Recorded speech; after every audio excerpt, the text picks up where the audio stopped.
వినూత్నమైన మార్పులు తీసుకొస్తున్నారు. మొట్టమొదటిసారిగా తల్లిదండ్రులు ఉపాధ్యాయుల మధ్య సమన్వయం కోసం మెగా పేరెంట్స్ మీటింగ్ కూడా పెట్టారు. ఇది నేను ఎప్పుడో స్టేక్ హోల్డర్స్ అందరిని ఇన్వాల్వ్ చేయడం కోసం, భాగస్వాములు చేయడం కోసం ఈ యొక్క విద్యా వ్యవస్థలో ఒక వినూత్నమైన కార్యక్రమానికి శ్రీకారం చుట్టాం. అలాంటి కార్యక్రమాన్ని సంవత్సరానికి విధిగా 2 సార్లు పెట్టాలని ముందుకొచ్చారు. మన బడి మన భవిష్యత్తు కింద మౌలిక సదుపాయాలు కూడా ఏర్పాటు చేస్తున్నారు. ఇంకో పక్కన 1 క్లాస్ 1 టీచర్ 9620 స్కూల్స్లో ఇది ప్రారంభించే పరిస్థితికి వచ్చారు.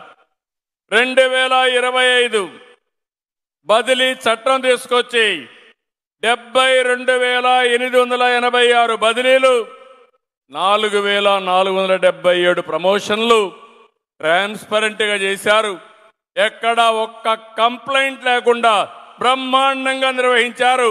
దీనికి డిపార్ట్మెంట్ని అభినందిస్తున్నానని చెప్పి కూడా నేను మీకు తెలియజేస్తున్నాను.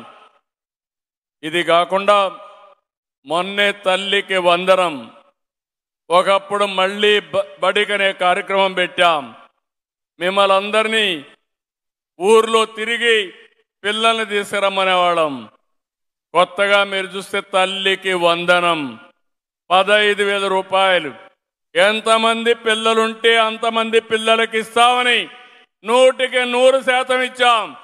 ఇప్పుడు అందరూ పిల్లలు స్కూల్కి వస్తారు.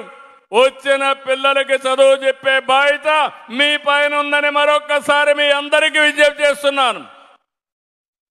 ఇది కాకుండా నో బ్యాగ్ డే, పిల్లలు పుస్తకాలు మోసి అలసిపోతున్నారు.